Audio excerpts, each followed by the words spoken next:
حضرت علی رضی اللہ تعالیٰ عنہ شیر خدا، اللہ اکبر، اللہ والوں کے سردار ہیں۔ عالم یہ ہے، آج ہم بھی نماز پڑھنے آ رہے ہیں نا، لیکن جب حضرت علی نماز پڑھنے کے لیے تیار ہوتے، رنگ کا چہرے کا رنگ بدل جاتا، جسم کانپنے لگتا، اور کہتے کہ اللہ کے حضور پیش ہونے جا رہا ہوں۔ یہ اللہ کے رسول کا معاشرہ ہے۔ قرآن مجید تلاوت کیا اللہ کے رسول نے، انما المؤمنون الذین اذا ذکر اللہ وجلت قلوبہم۔ حضرت عائشہ سن رہی ہیں، اللہ کے رسول یہ کون سے مومن ہیں جن کے سامنے اللہ کا ذکر ہوگا وجلت قلوبہم، ان کے دل دہل جائیں گے، ہمارے خوف کے جب اللہ کا ذکر ہوگا۔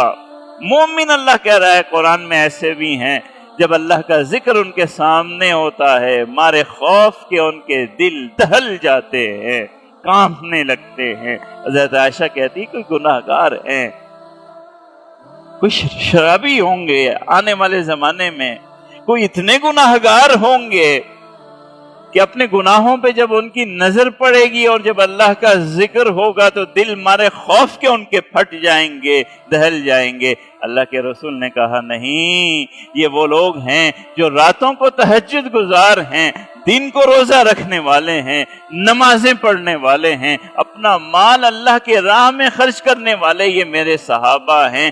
ان سارے اعمال کے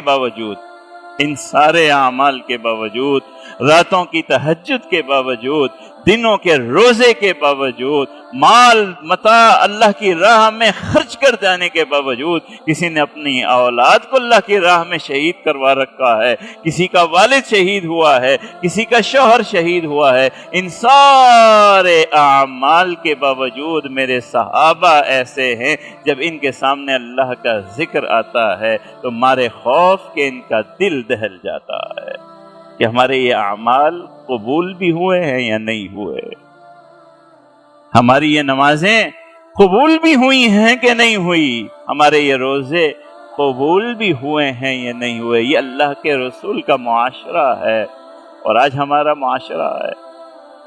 ہم تو گناہگار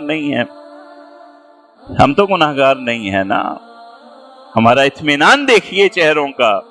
یہ نمازیں پڑھنے کے لیے ہم نماز جمعہ کے لیے آ رہے ہیں، چہروں کا اطمینان دیکھیے، چال دیکھیے، ہمارے سینوں کی چوڑائی دیکھیے کہ گویا کہ حضرت حسن بصری تشریف لا رہے ہیں، حضرت معروف کرخی تشریف لا رہے ہیں نماز پڑھنے کے لیے۔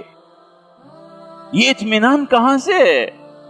کس چیز پہ ہم اطمینان کیے ہوئے بیٹھے ہیں؟ کیوں ہمیں خوف خدا نہیں ہے؟